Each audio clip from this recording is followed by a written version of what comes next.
Good evening, fellow listeners.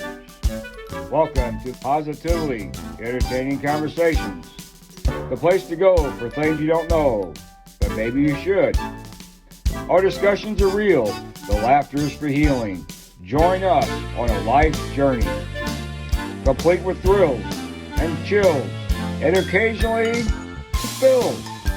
Now let's get ready for the show. The soda is cold, the popcorn is hot. Relax and learn from our podcast host. He is the Mister Who's a Sister, the bearded charmer himself, the one and the only Guru Brando. And his co-host, he is a brother from another mother. He is the crafteteer. But you can call me Regular Joe. Welcome to the show.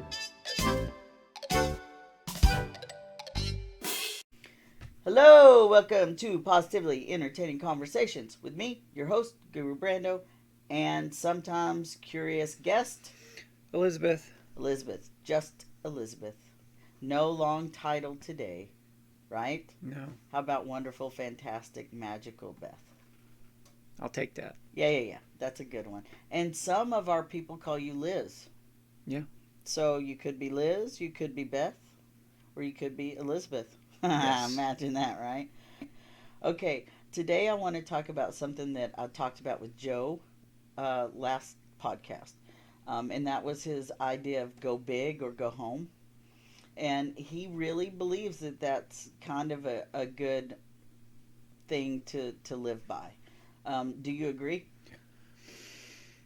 To a degree. Not like full on you live your life that way, but I think sometimes if you want, to make a serious gain, you need to make a serious risk.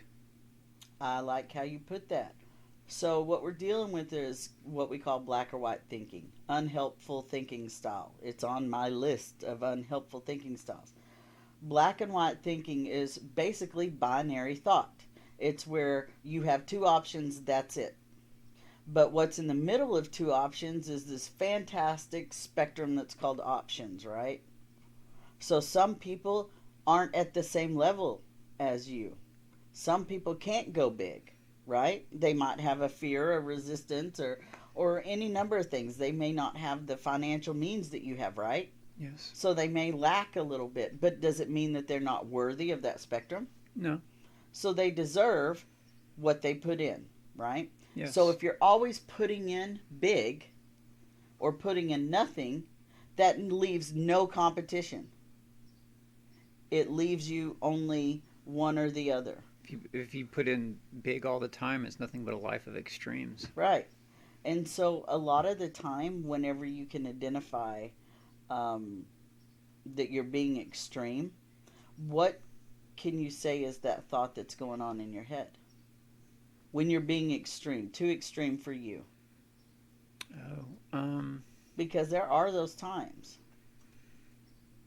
You'll be too extreme in the kitchen, and you'll have to dial it down. Yeah, those are times that I'll do that because I'll get really wound up on what I'm trying to do, and I'll kind of just forget what I'm actually looking at.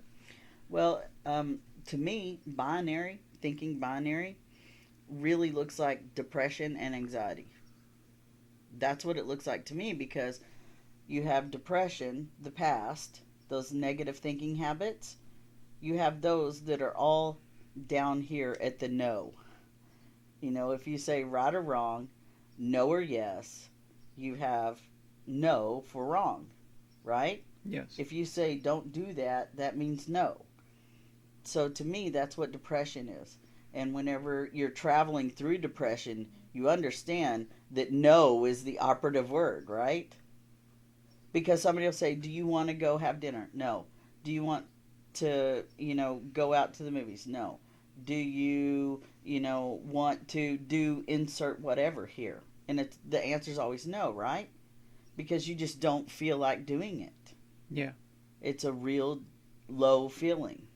So imagine if you're always saying no to yourself. You're always thinking in that context that if you don't do it, 100%. If you're not great at it, don't bother. If you did that your whole life, don't you feel like you would be really limiting your options? Yeah, it's like, the whole, if you're first, if you're not first, you're last. Right?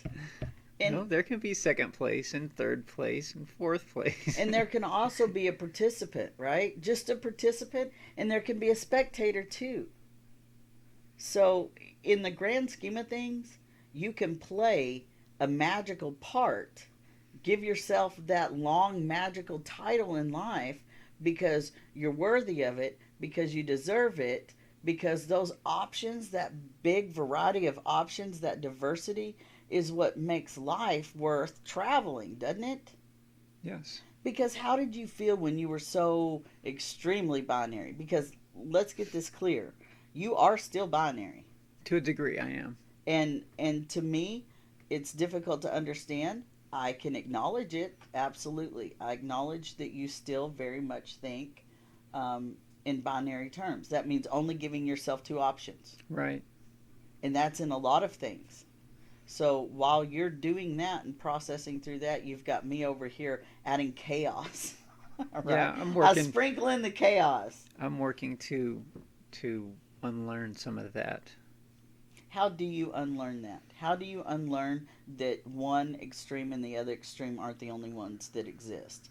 Because you have anxiety. I was talking about depression, right? And you have high anxiety, and when you're forgetting yourself. I think it's really in the language. That's where it helps, where it starts to help me at least. Because once, I adjust to a different language, type that I use all the time, then, the way I feel changes also. Okay, so give me an example of, okay, here's one. So one thing that I tell you is do not put a negative first. Right? So if you're saying, I do not want to be emotional anymore, so I'm going to change, you should say, I'm going to change. I will not be emotional anymore, right? I am going to change. I will not be emotional anymore. And that can be for anything, and that's just, one little statement that deserves a lot more to it. Just a raw example. But that do not, I tell everyone to say, instead of do not, you say must, right? So if you do not want to think about that person, you must be thinking about that person. Right. So have you changed that? I've started sort of baby steps in that direction. It's a lot more difficult changing the way you speak, than I thought it would be. Yeah. There are some things that have, gotten easier, of course, over time, but some things, still kind of linger.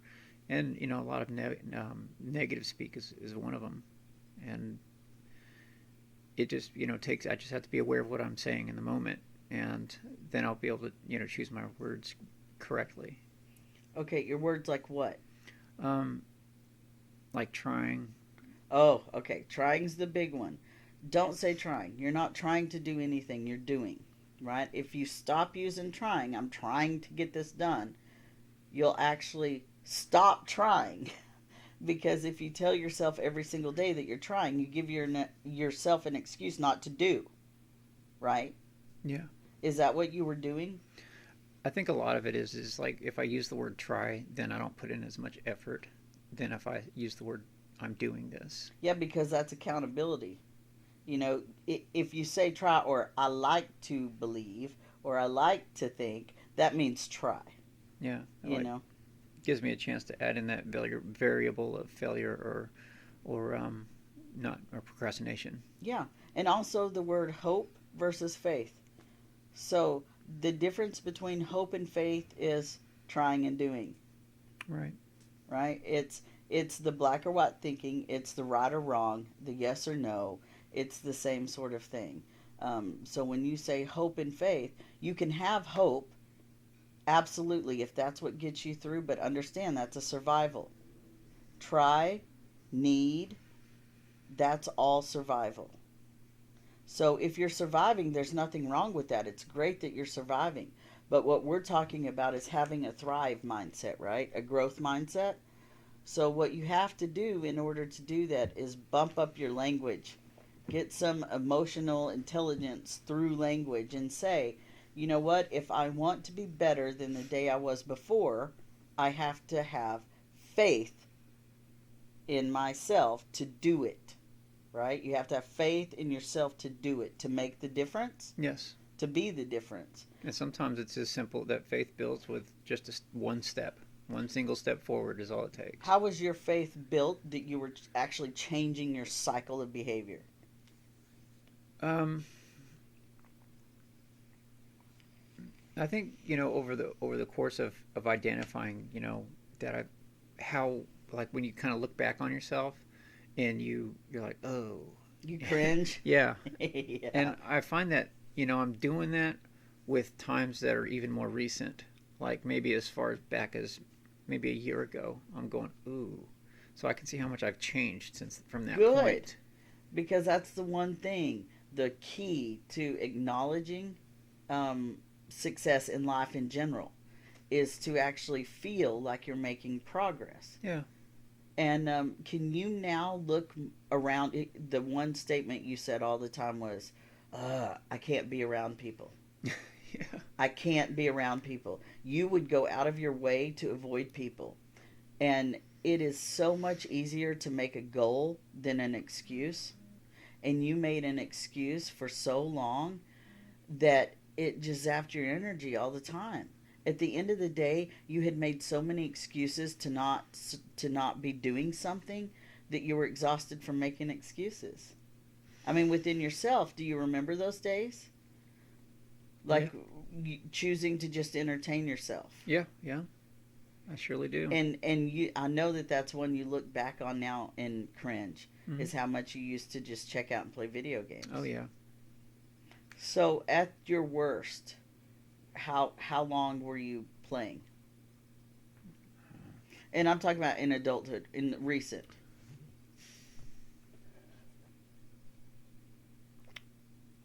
I think that it was like here it was like I had difficulty like more than 3 hours at a time, and then I might have to get up and do something, and then I'd go back to it. And so it was, if I didn't have anything pressing at the moment, I'd play a game. And so, spend most of the day doing it. My perspective is whenever y'all first got here, I do know that there were 3 days in a row where you were on the game for 6 hours straight. Yeah, I don't remember very much of that. And I'm sure that's probably not an exaggeration. And of all times, it was on the weekend. Because that's when you could earn those. So instead of spending the weekend with us, you were checked out playing the game and we were off doing whatever. And it really sucked for a while, because I would take him to the pool and stuff, without you. And you weren't feeling very good either, because you were in that binary mindset. Yeah. And it wasn't until you shed the first binary that you were able to see. So the first binary that you shed was actually that notion that you were wrong for feeling the way that you felt. And you knew you weren't wrong because I felt it too. And so you had an example of someone who was on that spectrum that I was talking about. There was diverse options for me. I wasn't just male or female. I was this wonderful thing in between, which said that I was trans, so transitioned from female to male.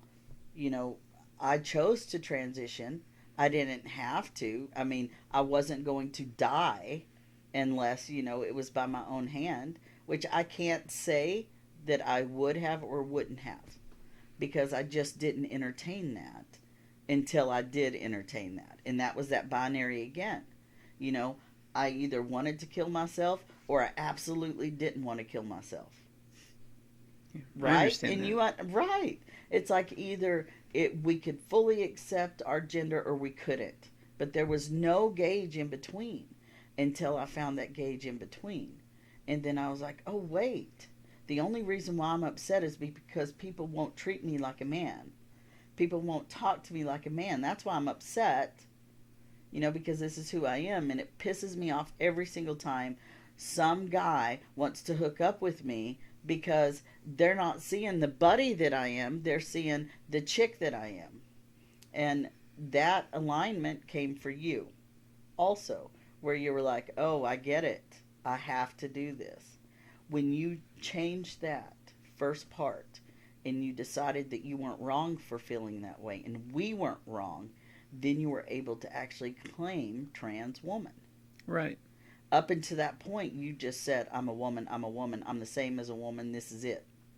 Because in your mind, it was still very binary. It was either you were a woman or you were a man. And you didn't want to be a man, so that means that you're a woman. Yeah, I had a difficult time, I guess, sorting out, like, knowing my body but knowing how I felt, and it always being in the same being, and it's like never mixing.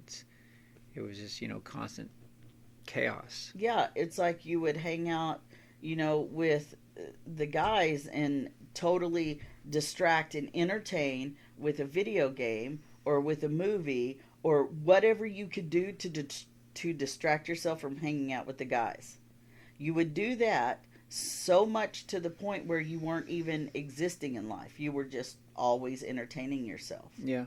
And the moment you were able to shift focus and say, it's okay if I hang out with the girls, it's okay if I'm dainty, it's okay if I'm graceful, it's okay if I let loose a little bit. The moment you did that, you started to align because you realized everybody that was treating you a certain way was treating you that way because you looked that way. Because that's how we identify people. So if you see someone that looks like a man, you're going to treat him like you would any other man. Yeah. If you see someone who looks like a woman, you would treat them like any other woman. Because that's how we live in the binary. I've gotten more free stuff since I've been a woman. Right? Boobies get everything. And all the help you need. You never have to do anything again for yourself. All you have to do is make a pouty face, and someone like me is going to go, oh, they need help. No, yeah. It's ridiculous. I don't put anything on for anybody. I know. You don't have to. I think the thing was, it's just recently with the whole people really like in public, moving for me, opening, this way, and stuff like that. And treating you like a lady, like you deserve. But that's the whole point. If you deserve something, it's given to you. The universe gives it to you if you make the effort, right? You have recently started doing your makeup, being very aware of your hairstyles, all of these things that some women, I shouldn't say all women, but that natural women typically want to go towards because it helps build their confidence. It's the societal rules is what I'm talking about. So society dictates how we live our lives. Yeah. And if we want Mostly. to be... Well, it is. We choose it, though. Yeah, there's nothing wrong with it. A lot of the times it's until we figure out that, we as individuals have a choice in the matter. Yeah, that's the thing. People complain all the time about their communities. If you want your community to change, then you have to elicit the change. If you don't want the community to change, then you need to change your community. You need to actually go and find a different one that fits you, right? So we get to choose how we express ourselves within our community. So we are more conservative trans people, I think. Yeah. And you're more binary than I am.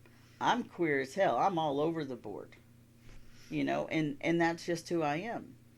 And one day you might be talking to me and totally recognize me as, a gay boy. Whereas, some days you may be talking to me and have no thoughts on the matter, simply just see a man before you.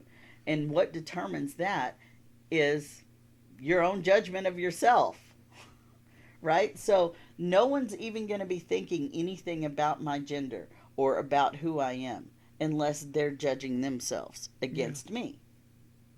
So I simply just go through life believing that no one's judging me because I don't judge me. Make sense? Oh, that's a good mantra. Well, No I one's truly, judging me. no, I always say I'm not judging myself. That's all I have to do every single morning whenever I wake up, no matter how I look, no matter how I sound, no matter how I feel. I will accept that that's how I feel, think, or am in the moment. So, like when I get up in the morning and my body is achy because I don't take good care of myself, I deserve this. That's what I say. I deserve this. That is non judgment, right? Yeah. That's just stating the fact. If I put in more effort in my health right now, I would not wake up in the morning and hurt. And that's a fact, right? If I lost 30 pounds, I wouldn't hurt as bad. In order to lose 30 pounds, I know what I need to do. So why avoid it? Why would I be living that yes, no, that binary? Because that's really what it is. It's me saying either I'm going to do it or I'm not going to do it. There's no middle ground. Yeah, well, I agree there because when it comes to like weight loss or something like that, you're either gaining or you're losing. So it's okay to have binary thinking. You really got to control your diet, down to the most minute thing in order to maintain, within a pound. So I guess what I'm getting at is when is the binary okay? When are those extremes okay for you to believe? The go big or go home. When is that something that's helpful for us instead of unhelpful? Mm-hmm. Just say, for instance, the weight loss thing. I know in order to stop the aches and pains in the morning that I need to lose weight. For overall health, I need to lose weight. At least 30 pounds. Okay? So if I say I need to lose at least 30 pounds, is that binary thinking that I have to or I don't have to? Not necessarily, because it just means that you have to, if you lose at least 30 pounds, it starts at 30. You could lose 40, 50, 60, 70. Right. So I'm just setting a goal. Yeah. Okay, so the first thing I'm going to do is I'm going to acknowledge what my goal is. So what do I deserve? That's what you have to ask. Right. I deserve weight loss. So that's at any range, right? That's immediate. If you ask yourself what you deserve, you get an immediate answer, don't you? Yeah, pretty much. So that's how you stop thinking in the binary. You ask yourself what you deserve. And then your options, the universe is going to give you that spectrum. The universe will give you diversity. Now, you have to be careful, right? Be careful what you ask for. Because, oh, geez, that was my cell phone. Because sometimes you ask for something like temperance. I don't ask for patience anymore. I've got patience. Oh, yeah. I don't want any more patience. I know, me too. And you know what? I used to really, really manifest that thought. Lord help me. I need patience. Lord help me. I need patience. All the time. You're getting it right there. And you know what's funny is, because I'm a spiritualist, I'm not a Christian. And to me, when I'm speaking to the universe, I might be speaking to God. I might be speaking to, an ancestor. It doesn't matter. It all means the same. And whenever I'm like, I need some patience, guess what? The opportunity just keeps being presented to me to learn. And I think my patience is finally good with you, Beth. Like, I'm glad. I think that you were my... Learning patience is difficult. You were my lesson, you and Mandy. Oh, Lord. Mandy, I love her so much, but she really has helped me get over my shit. I mean, true story, just because I could see so much of my own behaviors manifesting in her. And so I was like, I can't make these sacrifices anymore because I see what is that? What is that? My old cell phone. That's where it was. Okay, so I was like, I can't manifest this type energy anymore because it's so destructive. Because I was watching Mandy be stressed, right? And so I knew that I was doing the same and feeling the same. What patterns did you recognize why you were like, ooh, this binary thinking of right and wrong kind of needs to change for me?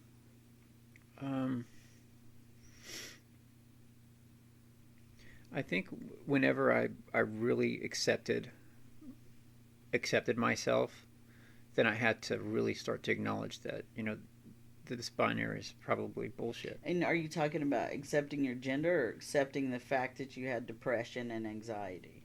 Not just my gender, but, my whole self. Okay. So, yeah. So when you started to look at all your holistic aspects, your health, what else? Your relationships, Yeah. your personal growth in general, so your character development, right? Financial situation, your purpose in life, right? So all of these aspects, and we've talked about this before, once you initiate movement in one and growth in one, they all have to ignite, because if they don't, you don't get that thrive mentality that gives you that 10% extra potential, right? Because that 10% extra potential is you activating all of them and moving that circle forward. You fling a little bit out into the universe, a little bit extra, because somebody gave you a little bit extra. I remember when I was younger, thinking how, I guess how I thought back then was the whole idea of if you put something good out, something good will come back, right? Mm-hmm. And, my initial idea, some years ago, was like maybe in my late 20s, early 30s, was it was about the display of what you were doing and not the intention. Yeah, because if you go the hardest route and people recognize how hard you've had it, then that makes you more special than everyone else. And if you just... But you realize it does make you more special than everyone else. It makes you a victim. If you continue to choose that mentality of separation, Right. Of right or wrong, of that binary, you are choosing to either put yourself on a pedestal or put yourself below. It's always one or the other. So Yeah. if you're always down here, you're always putting people above you. Yeah, and there was, what was I saying? I don't know, but you need to speak up.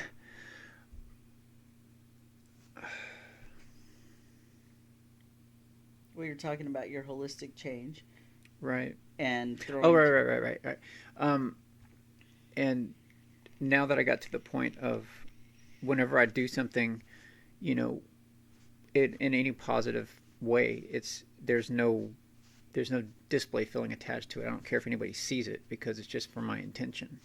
And that's when I learned that that's the only time that works. Yeah, is whenever you actually set your intention, you initiate change in someone else. And that's what giving back is if you live your genuine self, you initiate change within others. It's what my whole basis of my business is. If I help someone, they're going to help someone else. It's impossible to learn something and not share it. In one way or another, you're going to manifest it. Either you're going to express it verbally, you're going to communicate it, or you're going to just behave in the way that you believe. And the only major thing that you can do to really wrong yourself, to fail yourself, is to hide yourself from other people. And do you understand why? Well, yeah, because you give a false image of who you are, and at the same time you feel resentment because you're boxing yourself in. Yeah, and whenever you hide yourself and that resentment builds, you blame everyone else, because that's what resentment is it's you blaming everyone and not holding yourself accountable for your own choices. Right. You can choose to stay in bed all day and miss your kid's recital, right?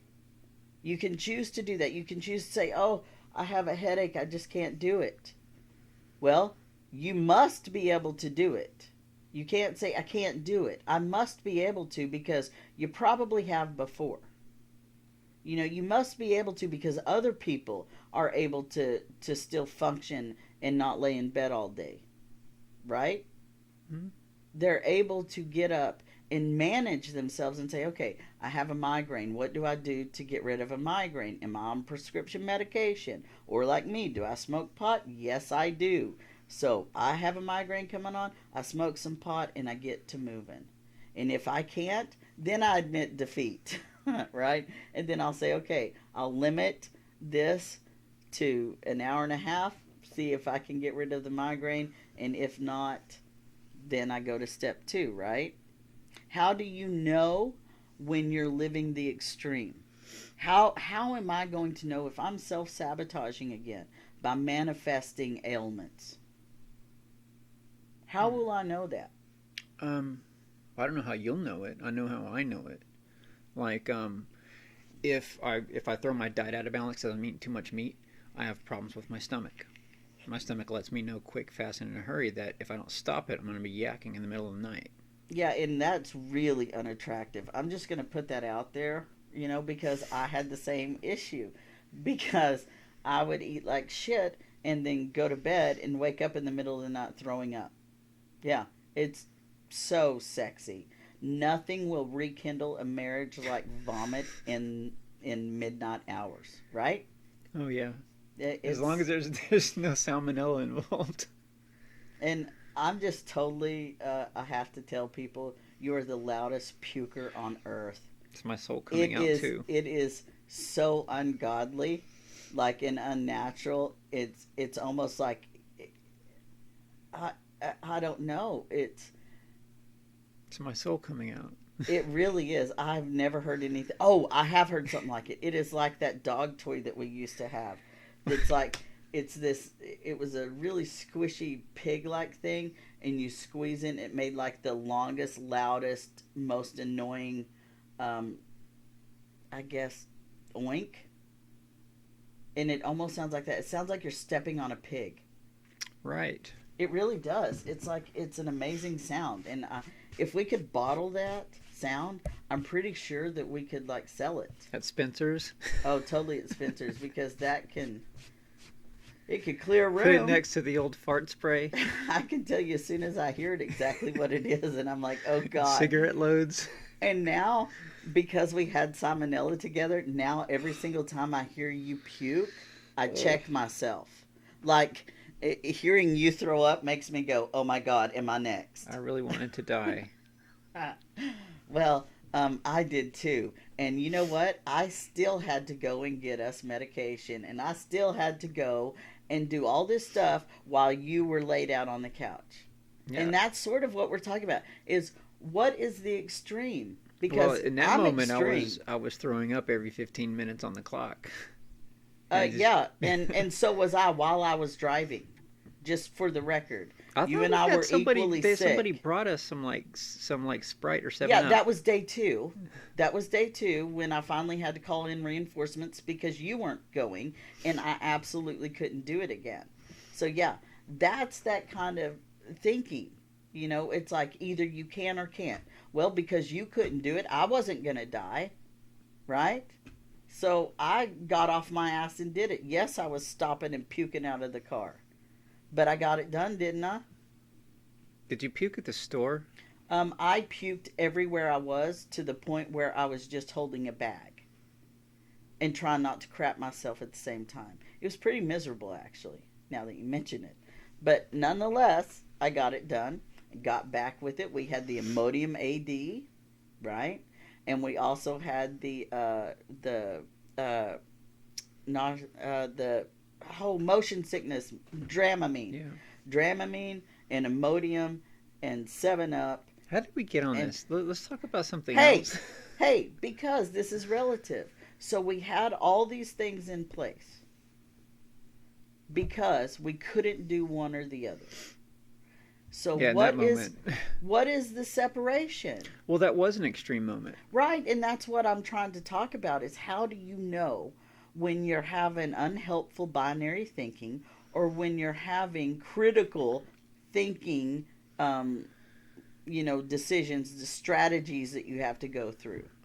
You have to be aware of what you're thinking and what you're saying. So you have to know your triggers, but you have to know also what you're going for, don't you? Mm-hmm. So if you say, I'm going for healthy, that looks like not having salmonella. Right. And that's what that kick in my ass was. You couldn't go get anything to help, and I could, right? So I did. That's the thrive mentality. Actually, that was survival. Me saying that we needed to go get something and me making a phone call saying, what do we need? That was survival. But the thrive was, I got up and went and got it. Whereas we could have just known and done nothing about it. That's sort of where I am with this diet thing. Is I know what I need to change. I'm just not willing to do it. Mm-hmm. So how do you motivate yourself when you're having the unhelpful thinking? Yesterday, as a matter of fact, since we're on this topic of diet, I avoided eating all meat except the fish that I had. Why? Because like the previous couple of days, I've been kind of junking it up, bacon and ham and I don't think, fried foods, everything. I don't think meat is necessarily unhealthy. I mean, I don't know if you realize that. For me, it's not a good choice, but it doesn't mean for you it's not. And clearly, you become underweight when you don't eat meat. Right, but if I eat too much of it, my stomach starts getting crappy, and so I got it back under control. And now I'm eating smaller portions, and my stomach doesn't hurt anymore. Right. Yeah. Well, that's always a good thing. But I don't know how much junk you're going to get in your trunk doing, the healthy way. That's what I was going to find, healthy way. I need to eat a lot of carbs. Peanut butter. More carbs. Fuck peanut butter. No, peanut butter is supposed to be really good. Whatever. You need to eat carbs. You know what? Get you some big fat yeast rolls and slather it in coconut oil. Like big hunks of it. Okay, but it's got to be, coconut oil doesn't taste very good. I don't care. Well, if I'm going to eat it, I'm going to Flavortown. I'm not just, Flavortown, you in Flavortown.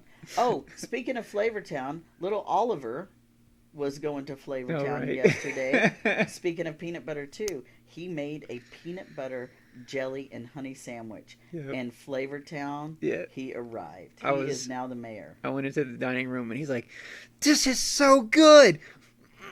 Mm. He's so my boy. He really is. He wants to be on the podcast. So I am going to pause for a second, and we're going to grab him and let him tell his Flavortown story. Oh, right. Okay? This is going to be awesome. Now, remember, we were talking about binary, right? And we're talking about right or wrong. And this kid has no binary thoughts in his mind. That's why he made a peanut butter jelly and honey sandwich.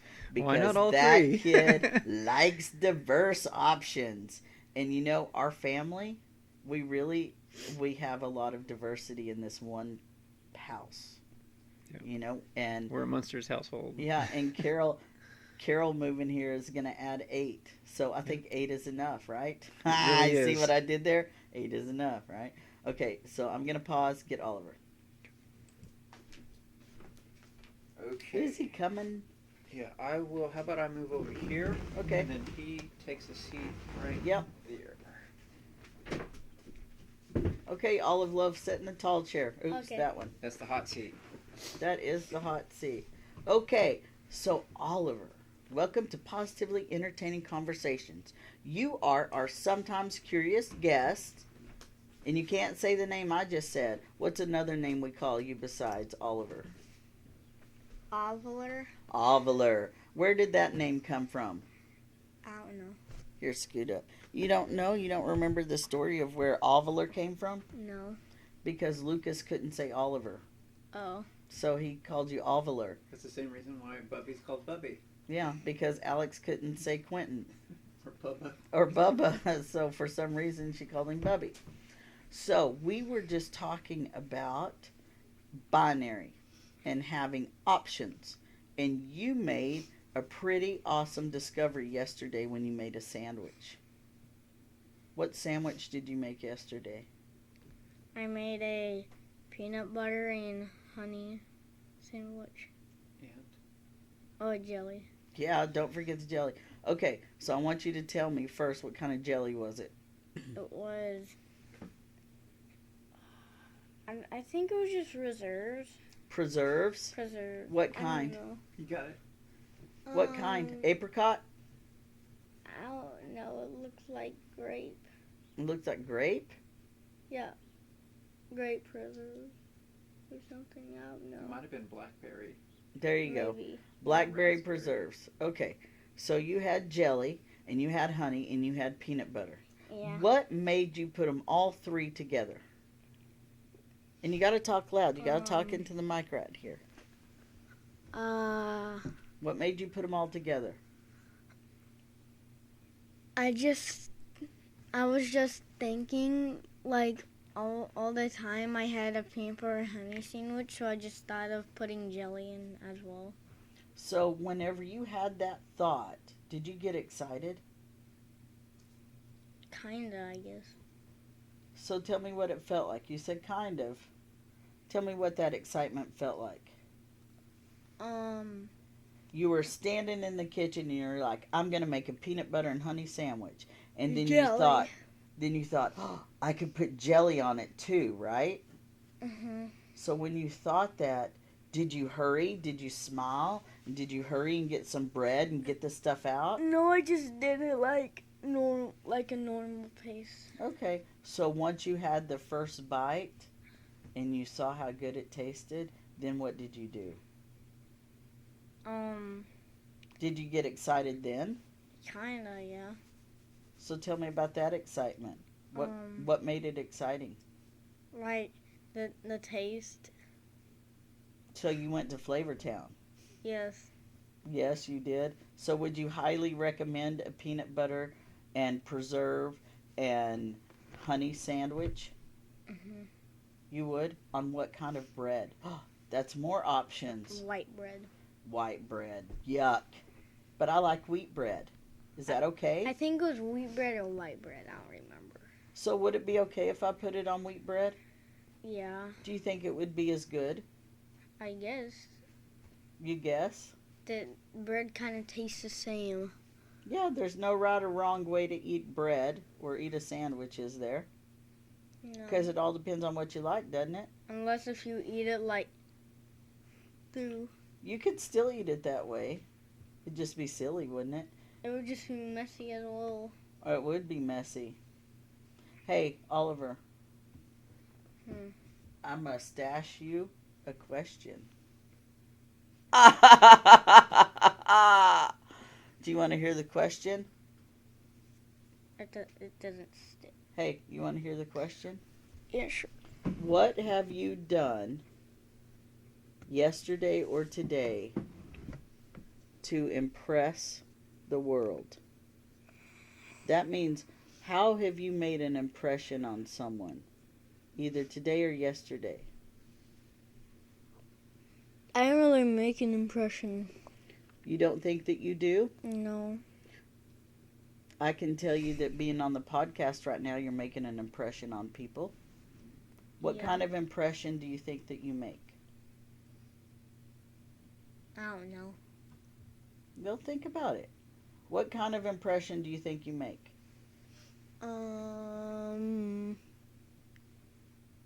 If you were a drone looking down on you playing with your friends, what impression are you making on your friends?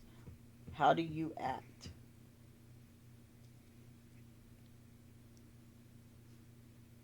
Are you kind? Yeah. So do you impress them with kindness? Yeah. Yeah, what else?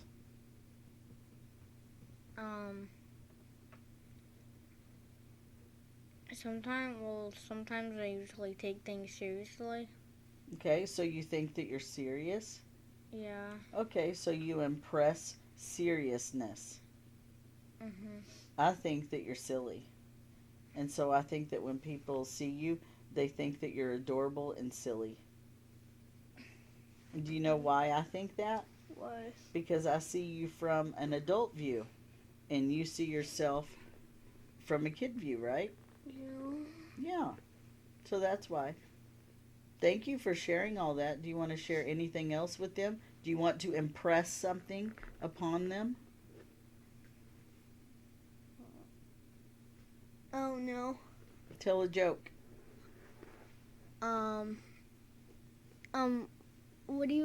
What do you call a duck that breaks into people's houses? A duck? A robber ducky. A robber ducky. It's a rubber.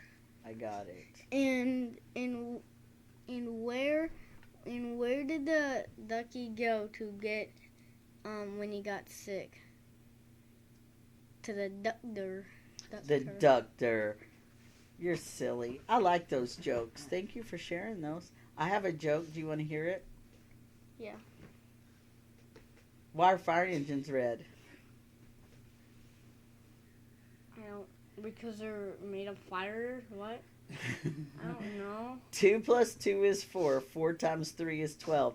12 inches in a ruler. A famous ruler was Queen Elizabeth. The Queen Elizabeth sailed the ocean. The ocean has fish in it. Fish have fins. Finns fought the Russians. Russians are red. Fire engines are red because they're always a Russian. How was I supposed to guess that? Tell everybody thank you. Thank you. Thank you. You want to make progress in your life. The help is here. Reach out to sgpathways.com for further information.